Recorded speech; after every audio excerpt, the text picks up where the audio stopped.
Welcome everyone to the most exciting second to last program for the day. We're going to be covering a lot of ground this afternoon. It's kind of an open discussion back and forth. I know people often have a lot of questions about how the FDA operates, and I've been dealing with them for a little over 40 years. And part of what our company does is we do testing for OEMs for their ultrasound devices to get 510K submissions.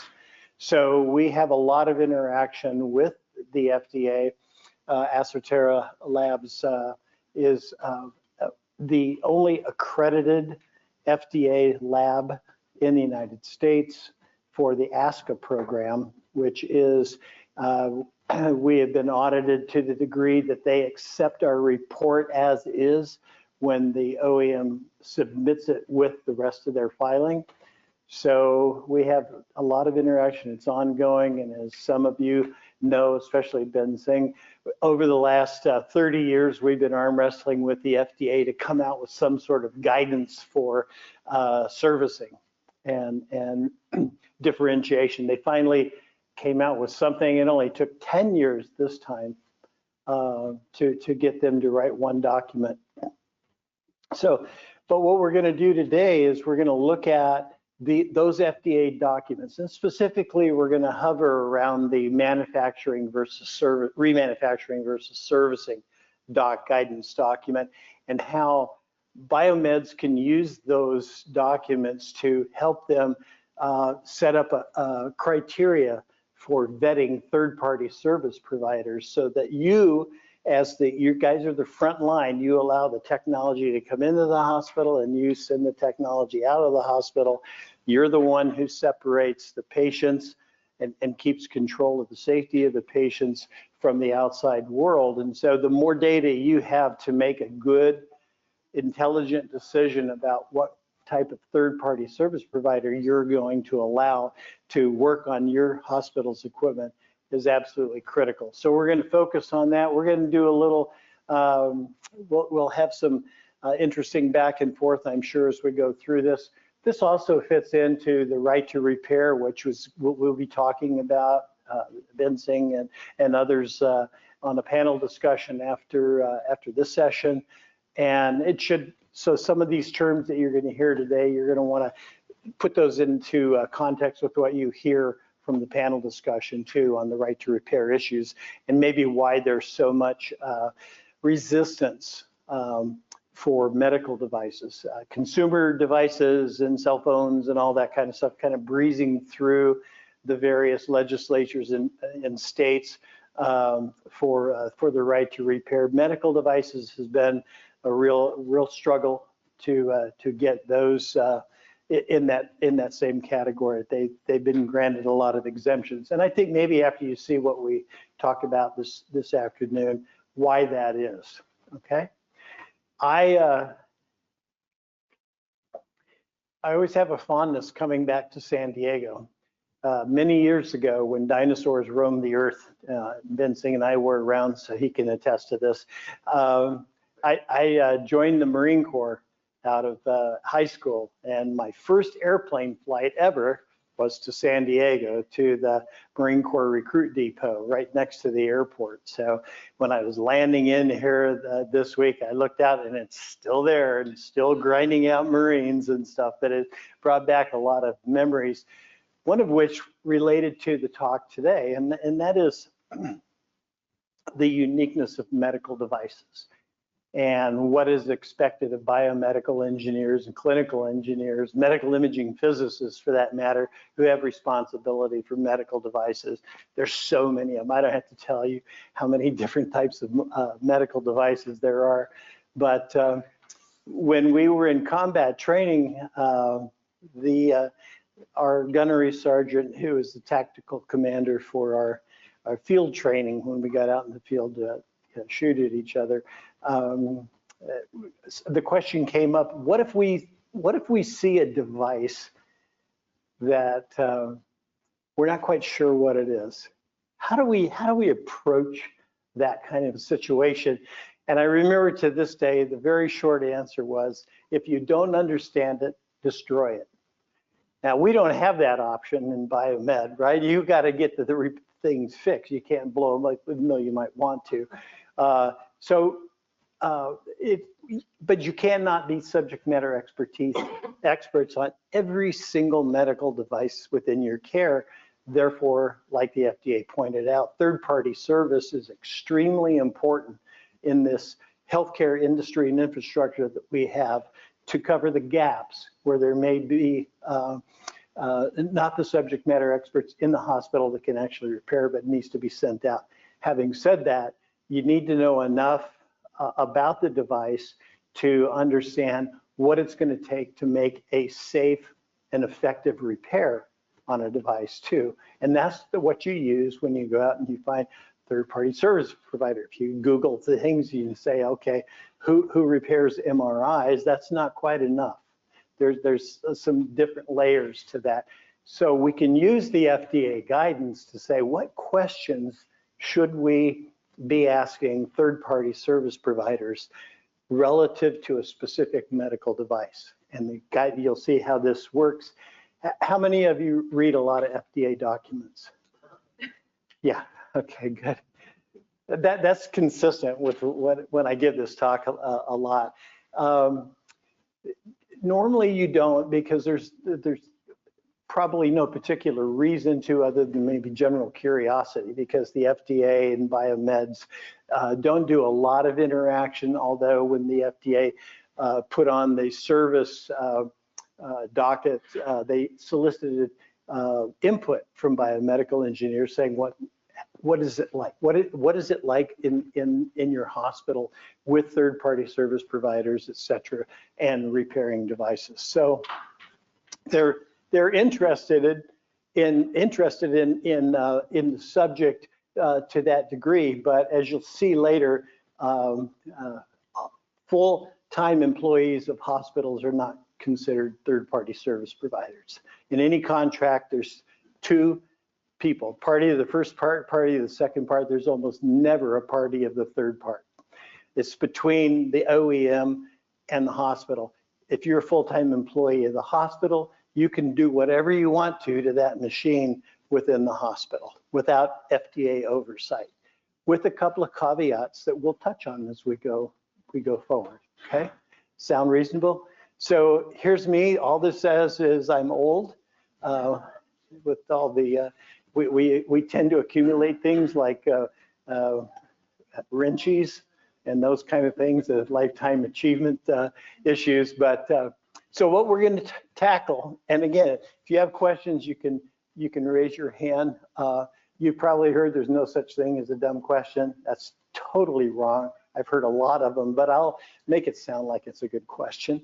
So overview of FDA guidance documents, how they apply to HTMs and ISOs, points to consider when researching what is needed to understand that a particular device. You'll see that why vetting matters. And today we're going to use a class 2 example to show you why that is and why the FDA looks at certain things the way they do, and to make sure that the device, when a repair activity is performed on it, that it returns it to a safe, efficacious device that can be used and performance on patients. And then we'll look at some essential takeaways, and they wanted me to have a Q&A session at the very end, but so if you want to write them down, ask at the very end. But if something's really pressing or strikes a chord with you, please don't hesitate to raise your hand. So, as most of you probably know on it from school or whatever, the FDA has 3 FDA classifications for medical devices. Class 1, low risk, like a pulse oximeter. It's not going to do anything to anybody. Even a tissue fan at one time was considered a class 1 medical device. Now it's not considered a medical device at all. Class 2 medical devices, it gets into certainly where I'm at with a lot of medical imaging devices, CTs MRIs, ultrasound devices are all class 2, which are medium risk. And then class 3, high risk, those are going to be mostly pharmaceuticals, but there are other medical devices that can also be class 3 if they're really high risk. And they have to go through a different process called a pre-market approval before they can be commercially sold in the United States, okay? Class 2 devices generally go through a 510K, what's called a 510K process, okay? And what makes something class 2 is that you'll see this says devices for which general controls alone are insufficient to provide the assurance about safety and effectiveness.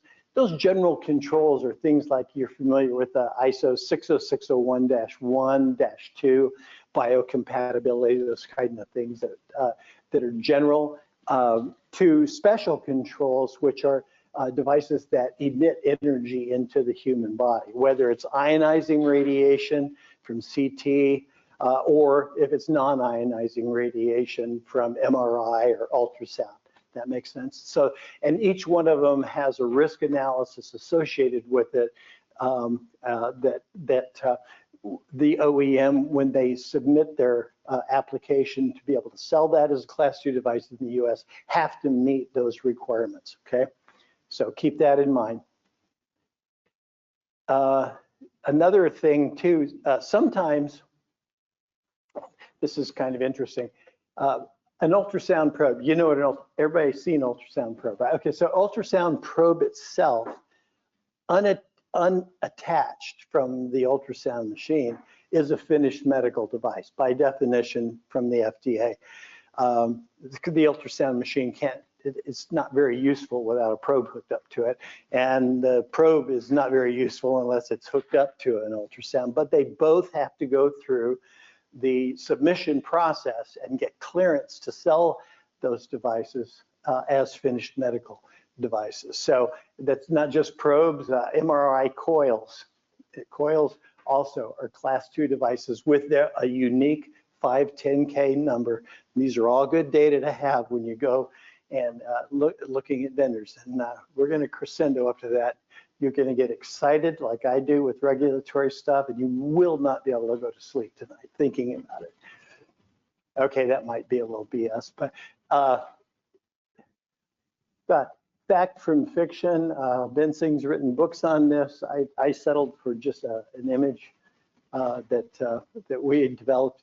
But here's an overview of the FDA guidance documents. Okay, you ready? Do you have a question? Okay, I'm sorry. Question about the 510K clearance. Are some of the equipment that's already in existence, let's say you have an ultrasound or anything like that, if another competitor is coming out with something similar, are they allowed to piggyback, or does it always need to go through the research? They actually need to piggyback, and here's how it is. It's called a predicate device. So when you go through the 510K submission, the OEM has to show what they're modeling it after, and it has to be a previously cleared device that's been in use, okay? And then you show, the OEM has to show substantial equivalence to the intended use, the output power, everything that can be measured. For the first one, you have to kind of replicate and show that it's a good predicate device, that's safe, it's been used. And so that's why, yeah, but you still have to go through the process. So if I was Siemens and I wanted to come out with a new OB ultrasound machine, I might look at a GE ultrasound machine and use that as a predicate device, look at their published specifications and test to those. And they can also use a previously cleared device of their own as well as a predicate. So it's a good question. People ask me where the FDA guidance documents come from, and this is really interesting for people to understand that the FDA internally develops and legally reviews with their own lawyers. This is what drives Doge crazy, you know, everybody is duplicated, okay, for all things. So you don't have a central legal system within the government. The FDA has their own lawyers, and so they develop with subject matter experts on whatever device that they're looking at creating a document for. They create the guidance and then the regulatory documents, and then it's reviewed by the FDA. And here's the issue. They are the sole interpreter of what those documents say or don't say. So not only do they write them, legally review them, codify them in this approach for documentation, but they're the only ones who can interpret them. So you can't use the argument, well, I disagree with your interpretation. That's not going to cut it with an FDA inspector who'd be at your facility, okay? So this is the same type of paradigm that's used by the Internal Revenue Service as well. They have their own rules, documents, everything. They're the sole interpreters, and they audit to that. The other thing,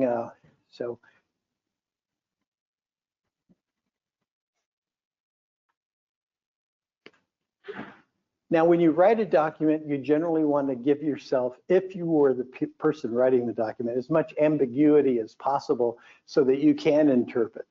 So how we would normally speak or communicate or use words differ from how the FDA does it, how the IRS does it. They have their own vernacular. They use words like should and perhaps, and those types of words that they can be a little bit fungible with. But so here's kind of the overview of how the FDA looks at this, and I'll read it because it's noteworthy.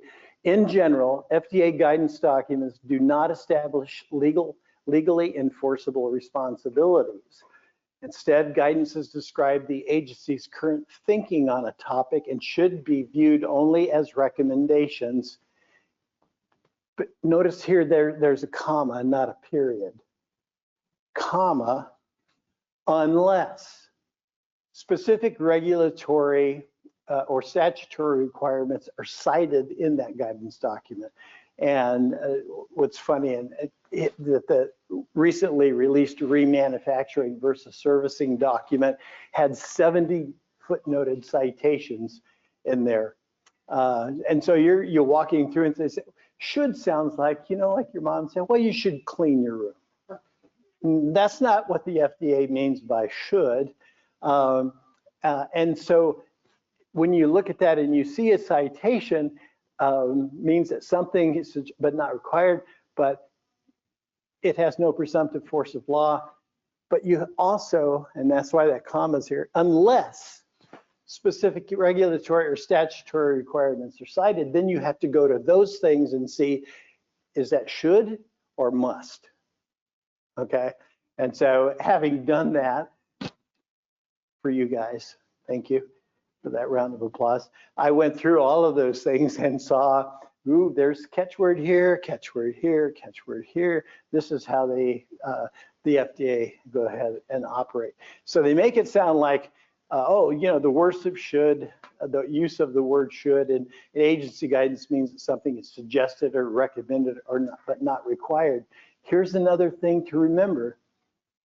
When they say it's prescriptive, semi-prescriptive in it's how they use should. So in ultrasound guidance, they say the original equipment manufacturer should have a method of testing for dead elements on the probe when it's hooked up and turned on, so that the sonographer is made aware of whether or not that probe is good or perhaps defective, okay? So should sounds like, well, I don't want to do that, okay? But it should says that you can't ignore this. You don't have to take our recommendation on what to do, but you must have an explanation, a solid engineering explanation why you're not going to be doing what they prescribed. You just can't ignore it. So should, you'd never look at that as ignore it, okay? that that they want more than that. You have to tell them why you're not going to do it. So there it was when it finally came out. You can see the lightning speed with which they operate. The draft was accumulated in a release on June 24, 2021, and it was finally issued roughly 3 years later, after it gets through, quote, their legal process. Every time we would have meetings with the FDA, they would ask for an update, and they would say, it's in the legal department, which means it's just sitting on, yeah, it's right here somewhere, okay? But they finally got it out. There was a lot of politics associated with it, but they determined what kind of was how you would go through and differentiate the activity of servicing from remanufacturing. That was their real big stickly issue. Here's one of the things that was very interesting going through this long process of servicing versus remanufacturing. The FDA has a definition for servicing and repair. It does not have a definition for a bad repair. And so when they had that docket open, people would send in, they say, here's examples of a bad repair. It had no meaning within the lexicon of the FDA because they don't define a bad repair. Here's how they differentiate a repair from remanufacturing. A repair is an activity that returns that device to substantial equivalence with the original manufacturer's specifications, okay? If that activity of repair does not do that, then by definition, it's remanufacturing. So there's no in-between words within the entire FDA about what constitutes a bad repair. They take the other approach that said, here's what servicing does. If it doesn't do that, you're remanufacturing, okay? And again, it'll give citations as you go through all these documents, other ones that you may want to take a rabbit hole down and look at it. So this word should right here, but they use a cited document that says when to submit a 510K for a change to an existing device. If you go over there, it says you must. So that's where it can be caught. So should versus required, the FDA recommends documentation. And I'm sure that everyone in here understands the value of good, accurate, and consistent documentation. And they said, when deciding whether an activity is remanufacturing, entities should document the decision-making process and the basis for that determination. That's really critical, and it's something you have to ask a third-party service provider if you're going to use them to repair something along those lines. You need to understand what their decision-making process is for determining whether their activity is actually repair or is it remanufacturing. Big difference. Remanufacturing, you have to register with the FDA as a remanufacturing facility the same exact way an OEM, original equipment manufacturer, has to register their facility with the FDA as that manufacturer. So it ups the ante. If you're a servicer, then you don't have to register with the FDA. They can still audit you. They can still come to your facility for something called a for-cause inspection if something you did in that repair activity caused a patient to be harmed or killed, and come in for you that way. But they don't routinely go out and just audit like they do OEMs. OEMs and remanufacturers are audited periodically. Okay. Yeah. Parts procurement, we'll try that third party who doesn't, if they're not an OEM. So let's say that third party doesn't have FAIUM, but they're getting parts from Parts Source or All Parts or wherever. How does that play into it? The third parties, only manufacturers and remanufacturers register with the FDA. Okay, so the third party, so servicing, they're pulling it from one of those, it doesn't matter because correct. Parts Source or All Parts has to have that certification. Yeah, We'll get to that in a little bit, but that's a good question. Yeah, but they're not registered as a device facility in the sense of the FDA. So we'll get to that just a little bit here. So again, like I was saying, the FDA does not have a definition for bad repair. Keep that in mind. And it offers only two scenarios: repairs an activity that returns substantially to the OEM specs, or it's remanufacturing.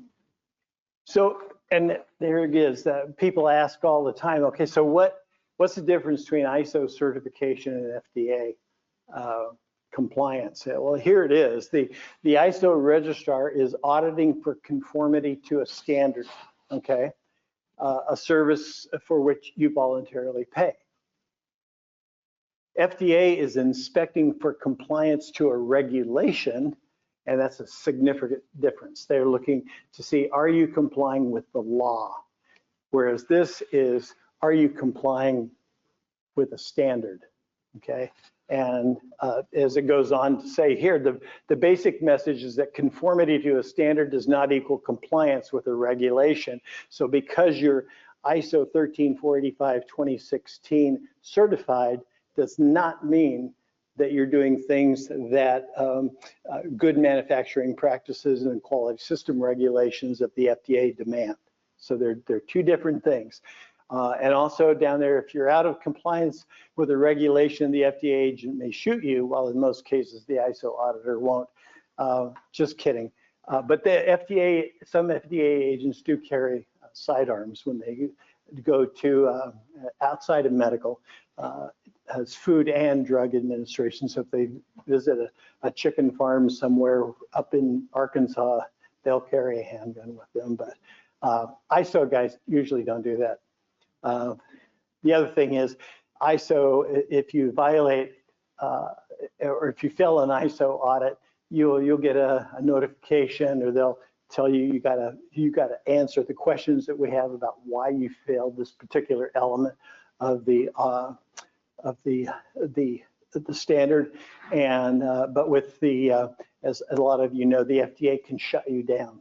Not you as a hospital, they could, but an OEM, you hear about OEMs all the time getting in trouble with the FDA and then getting shut down, and so they can do that. And Jeff Shuren, who was well known in the FDA, he recently left the agency to go into civilian work. Had this slide that he presented a lot, and it's great. Compliance does not equal quality. Just because you're complying with the standard doesn't mean that you're still producing a quality product. It's a big difference between that. One device manufacturer can meet FDA requirements, still make a poor quality medical device. We have that all, you know, that's why you see so many different OEMs getting involved in it. Our image is better than their image. It's kind of marketing hyperbole, but there's truth in that. There are some ultrasound machines that make horrible images or bad. The Doppler's not that great, okay? But it still conforms to what's required in terms of testing, predicate device, et cetera, to get it into the market. The FDA understands that if you make a device that doesn't, like an ultrasound system that doesn't make good images, guess what? You're not going to sell any of them anyway. So it's a self-regulating kind of a thing. But it's the second one. A second manufacturer may not comply with all FDA requirements and yet make a high-quality device, and that's true. We get those in all the time for testing at our facility, for the 510K testing, and we see that, well, you're going to have to make some changes here for FDA, but it's a great image. You're going to do well with that. So you can't use those things as standalone. You have to put everything into context. Okay, so what of those things applies to HTMs? So the things I've been talking about really apply to the OEMs and remanufacturers, third-party service providers, okay? And like I said, the HTMs that are employed by the hospital as full-time employees are not considered third-party servicers by the FDA, okay? So these HTMs can do whatever they are directed to by the hospital relative to repair or modification of a device. And that's important because you can't modify a device if you're a third-party service, okay?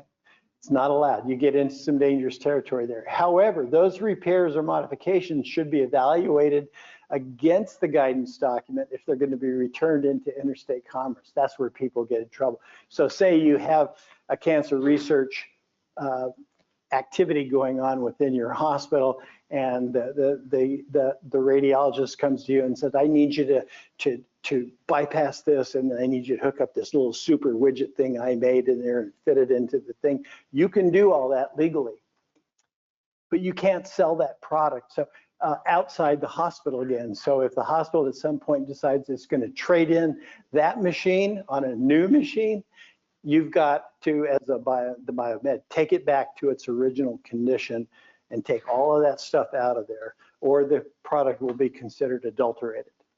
Okay, just give you that.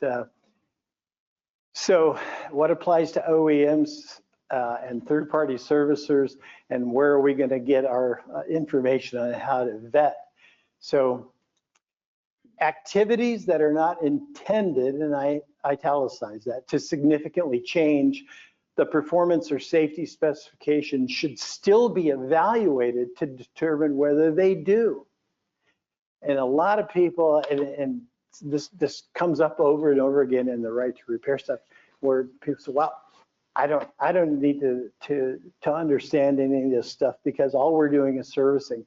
The FDA doesn't care how you self-identify. It cares what activities you are performing.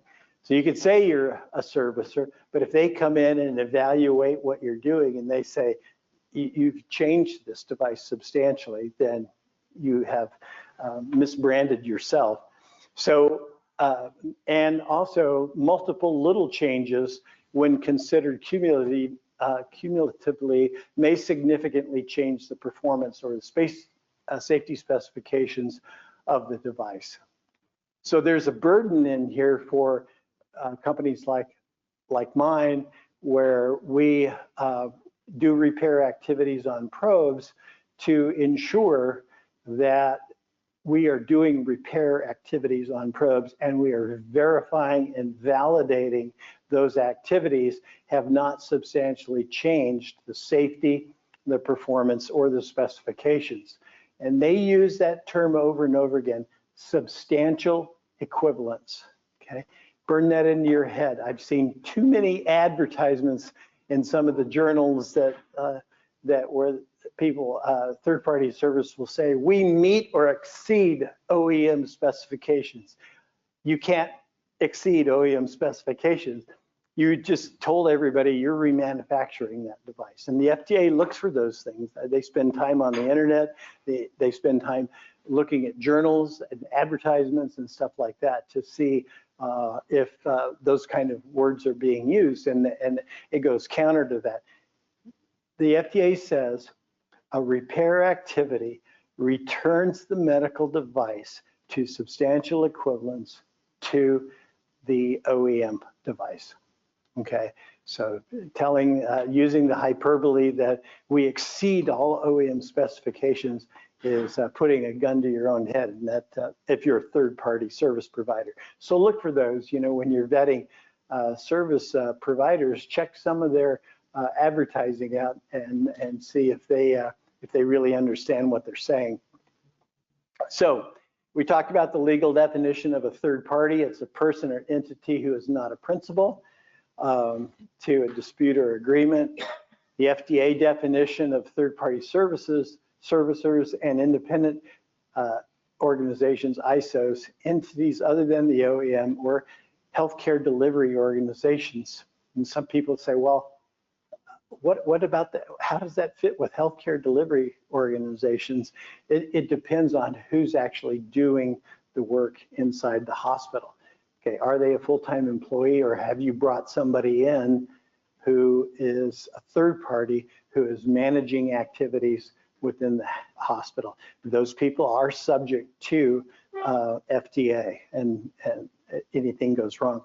So, but irrespective, like we said, of an entity's self-identified designator as a servicer or a remanufacturer, FDA focuses on the specific activities and entities performs on a particular device. And this is how they track these guys down. And again, there's just more references cited and to go look.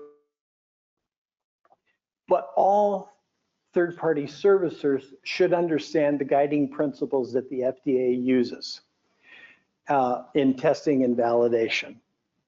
They're required to do this. And plus, it's morally correct to do this. This device is going to be used on your patients.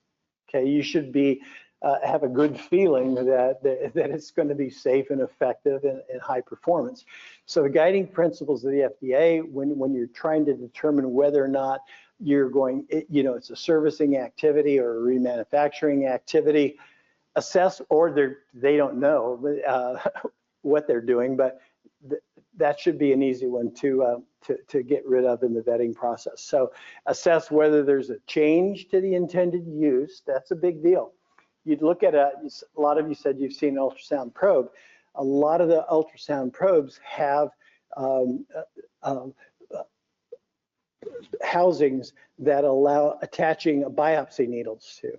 Okay, click. You've ever seen that click, and then they guide the needle through, and then on the image they can see the needle coming into the field of view. Some third-party servicers have created their own clamshells when they take the probe apart to fix it, and sometimes they break the original equipment manufacturer's clamshell. So, and we have lots of examples of this where they'll make their own clamshell, and they didn't put the grooves necessary on there for a biopsy guide to attach. You have functionally changed the intended use of that product, because the intended use of that product as specified by the OEM is that it will accept a biopsy guide and you can do biopsies. And you've taken that intended use away, ergo you have changed its intended use. Determining whether the activities individually or cumulatively change the safety or performance specifications of a device. That means if you, again, you can look at this from a coil, or you can look at this from an ultrasound probe. If you're changing the lens only on a probe, that's one thing. But if you're changing the lens, the EMI gold foil behind it, maybe the array, the flex circuit inside where the array attaches to the cable, the strain relief, all of those things, if you're changing all of those things, you have to look at the cumulative effect on safety, not just one thing, okay? So they look at that, what that activity is doing. Evaluate whether any changes to a device require a new marketing submission, a new 510K, assess component, part, or material dimensions and performance specifications. This is key. There was there are ventilators and there are other devices that were using some plastic parts that wasn't the right material. It was a more brittle material and it broke, and it resulted in patient death. So you have to, if you're going to use a repair entity, I mean, one of the third-party repair entity, one of the things you have to ask is, how did you determine, what test did you do to determine that the material or the component you're using matches substantially with what the OEM was? Okay, we get that all the time, and I'll show you if the projector allows. One of those circumstances is with the lens, and if you feel the lens and you poke at a lens, you'll see that the lenses that are being used on transducers vary in hardness and other attributes. That's called a Shore A hardened strength, and you have to do that because if that same probe is subject to high-level disinfection, you can destroy that probe if you put on a lens that doesn't match the Shore A hardened strength of the OEMs, right? It's a gummier thing and it comes apart quicker, especially with automated devices like the that's made by several manufacturers now, but so we'll see that a little bit. So have to do that. Employ a risk-based approach is what we're doing. What is the risk there, and look at it from that risk-based approach, which the FDA also has guidance on that, and then adequately document decision-making. And so here's what they gave us in the document on servicing versus remanufacturing, and the FDA loves these types of flow charts where you have a decision, hard decision you have to make, but it has to be an objective decision. It can't be, how did you test the probe? Well, I put it on my stomach and the image looked okay to me. So that's not an objective test, right? And that's not something that the FDA is talking about here. It says here, you know, are you changing a component? And you go through and you do that assessment, and it'll tell you if it's likely not remanufacturing. Notice they use likely.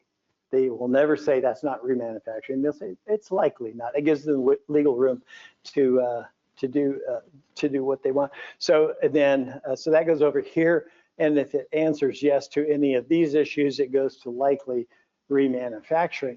So objective evidence is not based on what someone says, but on factual documentation. You should ask for factual documentation from your prospective third-party service providers. Don't just say, you know, they say, yeah, we're just doing servicing. That's not what the FDA was looking for and hoping for in writing this these documents. So, and that all boils down to the suggestions from the FDA. The impact of component part material changes can be evaluated by comparison to the OEM components, parts, and material specifications, and or through verification and validation testing. People say, well, the OEMs won't give me their specifications. Okay, that's fine. You can reverse engineer it.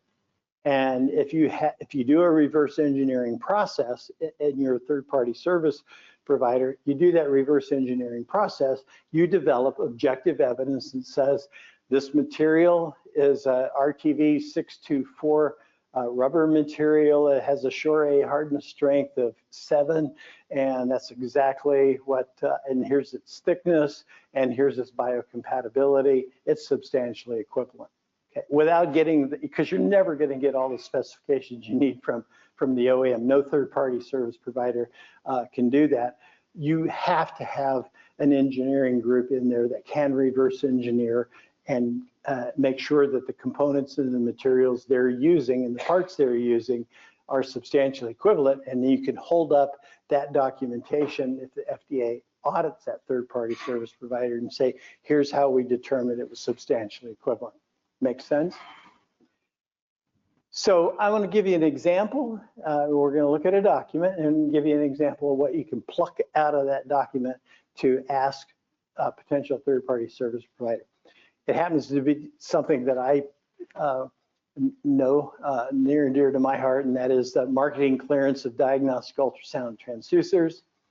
Notice that it says guidance for industry. It doesn't say guidance for OEMs, does it? It says guidance for industry. That's OEM.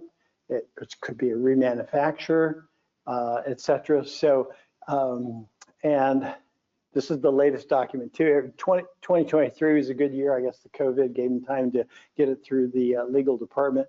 But when you these are, you just go onto Google and say FDA, okay, 510K guidance. That's all you have to write.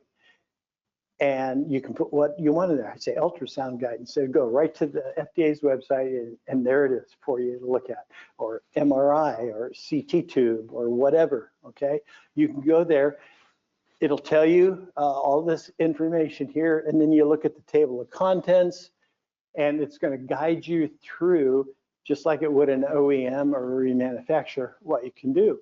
So here is Appendix C in that document. It would say non-OEM replacement transducers and remanufactured transducers. They've already, they don't have service in there because they, service will be, would be one of the steps prior to a remanufacturing, but they then go in and say, here's some of the stuff. FDA considers transducers that are processed, conditioned, renovated, repackaged, restored, or subjected to any modification that significantly changes its performance or safety specifications or intended use to be terminated, means that it is remanufacturing. So here it is, examples of actions that could be considered remanufacturing in a probe. The FDA says changing the acoustic stack. That's where the energy comes from, okay? If you change the acoustic stack, you have to be able to put an array in there that is going to match substantially the performance of the original equipment manufacturer's array. We test and validate that in a big acoustic power tank that we have, and we look at those types of issues and say, yes. But if it doesn't, it'll tell you, okay, and other things too, like the lens can be considered remanufacturing. So it'll tell you what's going to be considered likely remanufacturing. So if you said FDA guidance documents, MRI coils, you'll get that document, and then there'll be an appendix in there that'll say, here's those things. So if you ask a third-party service provider, do you change the acoustic stack with a non-OEM array? And if they say yes, they have to have the testing done that validates that it's substantially equivalent. So that you ask them for the data. Like you said early, transducers are finished medical devices, and they're manufactured to performance safety, what they call consensus standards. So it means everybody agrees that these documents here, these standards here are going to apply. You can see 10993, which is biocompatibility. Any part of the device being used as it's intended, if it touches a patient, has to have biocompatibility testing done to that. So if you pull off the lens and you put a goop of RTV in its place and just kind of smooth it out like you're doing icing on a cake, you haven't tested it for biocompatibility or leakage, and leakage would be picked up here. But you can see all of the standards, international standards that apply to a probe, starting up here with the lens, going through the housing, the strain relief, the cable housing cap, and those are all the requisite standards that apply to that. You can see on the lens at the bottom, it says 60601-2-37. That's to measure the acoustic output power from that device as well, to make sure that it's below the 720 milliwatts that's allowed per square centimeter for ultrasound. Okay.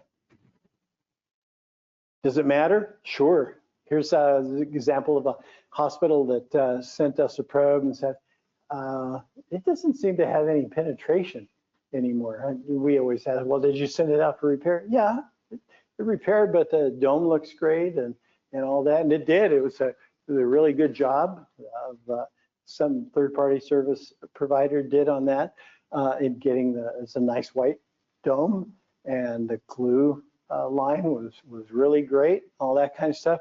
One problem, when we put it in our acoustic power tank, here was the drop off of signal strength. This is the OEM dome. This is the one that the third-party service provider was replacing it with, and you can see the dramatic rapid loss in energy going across as the frequency increased. So even though it looked fine, it didn't perform well. Okay, that's not substantially equivalent. Substantially equivalent would have been it would track maybe slightly below all the way. Okay. Lenses, same kind of issue. You can't just grab off the shelf RTV, squirt it on there, and spread it around. The thickness has to be the same thickness as the OEM uses. It has to have the same bump in the middle for mechanical focusing of the beam. Basically the same material. Here was one where somebody just kind of squirted it on there, made it a little nastier down here, and we got it. So the sonographer, when trying to use the probe, saw all these lines really at the very near field. So the probe would be right here, and this would be the bounce back artifact because it's hitting multiple layers of variance in acoustic impedance mismatch. So you get all this ring down right here, and then we put it on a chart and see here's what it's supposed to look like, and then here is with the various thickness layers and what it was doing to the beam and distorting it and bouncing it all over the place. This one is kind of cool. From my friends at ProbeLogic down under, they're in Australia, but they did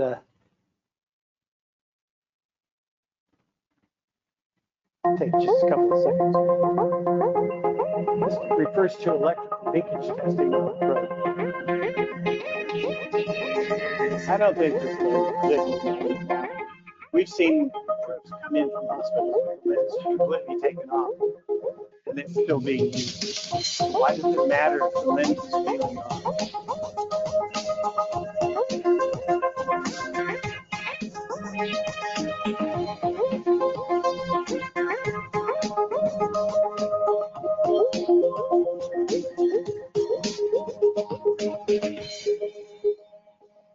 Actual probe coming in from the hospital.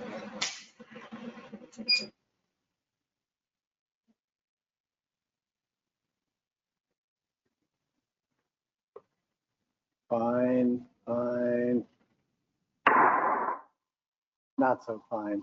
Now, I know that a patient's going to be really unhappy if that happens. Especially an endovac probe. They wouldn't feel that. That's unfortunate. Yeah, no, but I'm talking about, sonographers say the little old ladies, little old men from the nursing home, they can feel slight variances in temperature change from that lens, let alone an electrical shock. And some would say, oh, that hurt, or that tingled and stuff like that. And we can trace them back to wrong lens material that was used during the repair process. Here's a device where we check every element in the array for sensitivity to make sure there are no dead elements in the array. But the other thing it tells us, it allows us to differentiate out an OEM array from a non-OEM array that comes into our facility. And you can see that here it is. Everything is exactly the same. Here's what the OEM array produces in sensitivity across the array. This was a linear array probe.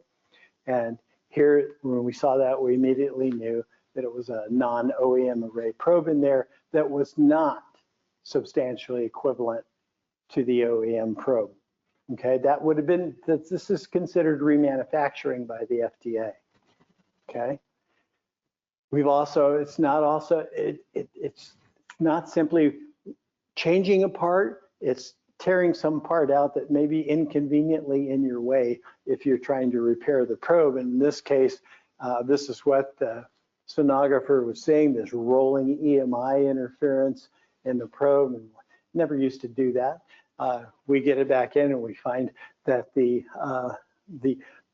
ground plugs are broken away from the foil for EMI security up here was broken so that they could get in and change one of the components in there. Put it all back together, it looked great. The only problem was when the sonographer's room was next to a break room that had a microwave oven in it, and every time somebody went in to make their tea, if they were doing a study, they'd see this stuff come up. Yeah, just a question. Had your lab been involved in litigation where there's an incident that caused death or injury, yeah, and then third party or ISO was for doing the repair, they certified it, and then you'll have to go through it. Yeah, and the FDA has constantly worked with us, sending us stuff too, say test this and let's, because they get stuff in there. Everybody know the FDA has a full acoustic power lab and does all that cool testing and research there as well. But yeah, and so I have had the I don't know, I wouldn't say pleasure of being an expert witness in 4 litigations in my career. One of them resulted in an $18 million judgment against Toshiba. So I can say Toshiba because they're not around anymore. It's Canon. Canon's good. Toshiba, bad. No. Okay, and this is, remember what I told you about Shore A hardness strength? And so the OEM operator manual is a gold mine to find out what questions you should ask third-party service providers. Have you considered the high-level disinfection characteristics of your repairs, okay? And don't just say, yeah, or they don't accept the answer. Yeah, we take that in consideration. Well, what'd you do about it? I mean, how did you validate that? So, and that's, so all the OEMs have a transducer cleaning and disinfection guideline that tells you what chemicals you can use in order to do high-level disinfection, et cetera, and what the protocol happens to be, what the dilution level of the chemical should be, how long it should soak, all that kind of stuff. So we looked at some of these. There's a Trophon device, and there's one from CS Medical that is an automated high-level disinfecting device for transesophageal probes, et cetera. And GE was getting a lot of complaints from their customers. It was in California that their lens was coming apart, and but turns out it wasn't their lens. The new lens had something wrong with it, and a lens with from a third-party service provider with unknown provenance on where they got the material from. Post Trophon, it ate away the lens material. It was a much softer material. It wasn't quite as thick as the original GE material, and by putting it into the Trophon device, it not only ate away the lens, it destroyed the piezoelectric crystals in the array underneath it as well. So they had to wind up buying a new probe. So they didn't save any money by going with a third-party service provider on this. They caused themselves. So you have to test that this is not going to happen if you're a third-party service provider going to. This would see, somebody would say, well, maybe that was a bad repair. No such thing as a bad repair. You either repair it or it's remanufacturing. So with that, can we go back to the third party? Oh yeah. You guys. Once we do the forensic on it and write a report and say, here, we tested the material, it was not the same RTV material that was used. It was thinner. We measured the thickness of it. It was thinner, and it wasn't biocompatible. I shouldn't say that. It was never tested for biocompatibility. How can we know about that? Like, if I have a bad product like that, do I go to the vendor or the third party? You bet. And call them out on it, or is there some sort of? Absolutely. Document, right? And if anybody remember seeing this, the Amy's Supportability Task Force creates checklists. Okay, anybody ever heard of Amy? Good. I just want to see if your hands can go up. But on their checklist, I love that you asked that question. Replacement parts checklist. Okay, so if you send something out and they use the third party use one of them, if you send a device out for repair, how do you verify the quality of the repair when it comes back in? Or do you just take it and hand it over to the sonographer and say, there you go? Or do you do any testing on it? Do you do electrical leakage testing? Do you look at the lens itself and say, it looks kind of rugged to me, you know, little bouncy parts in there and stuff. So yeah, and that's what you want to be vetting, right? When you're talking to a third-party service provider, you know, how do you test against the instructions for use in the OEM's operator manual, that it should be able to survive this HDL chemical for a 30-second soak or something along those lines. Have you validated against that? And if so, how did you do that? Okay. And you say, sounds like a lot of work. It's a lot more work backtracking and finding where these things happen. And you don't want to find out by experience, because that means something bad happened, right? You want to be forward looking on this. So here's something in the essential takeaways, and we're just about done here. All repair entities of ultrasound probes should be held. Now, this is Dr. Bigelow, is a PhD, is a co-author of mine with a paper that was published in AIUM on this subject, and said be held to the same regulatory and compliance standards as applied to the original equipment. This means third-party transducer repair facilities should be held to processes, materials used, and components such as acoustic arrays. They should be tested and validated to demonstrate substantial equivalence to the OEM probe. So you're after, when you're talking to a third party, you're after objective evidence. What did you do to V&V that lens that says, this isn't going to happen to me when I put it in a trophon or in the CS medical device, or touch a patient with it, for heaven's sake.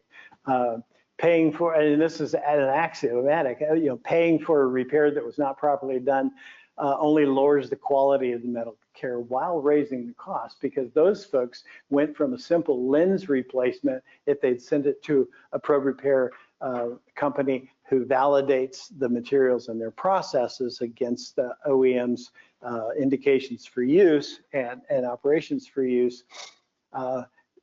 A lens, could be, several $100s to replace, but that killed, because they used the wrong material, it killed the array, and the whole probe was useless at that point. So they went ahead and spent $10,000 to get another one. So they didn't save any money, is the takeaway. This is kind of small, but these are all downloadable when after the program, so you can go get those. I've had HTMs say, can you help me develop a protocol for when I'm talking to a third-party service provider? What questions do I ask? And so I said, sure, here you go. Okay. And first of all, you get everything, never anything on the phone. No, because that conversation never happened. I think it was an old movie producer one time said that a verbal contract isn't worth the paper it's written on. So to keep that in mind, get them to sign, here's their company letterhead, a declaration of conformity. Just have that as a declaration of conformity template. And if you use this, it's gold mine. And you put the company name in there, hereby declares its compliance with the following relevant FDA consensus standard listed in the agency's 510K guidance document, etc. Here's the guidance document that I just showed you, that little cutout piece.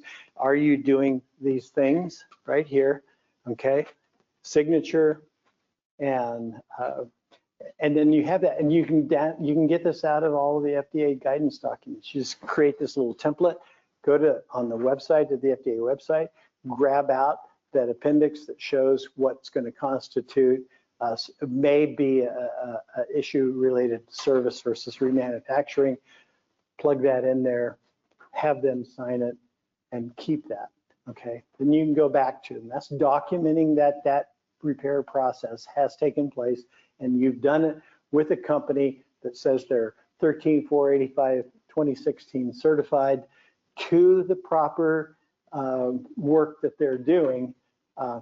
There's no generic 13485 2016. It's got to be very specific to probe repair, for example. It can be very specific to MRI coil repair, those types of things, and then use that in here. Have them, it's one page. Then you have a template you can use and help that.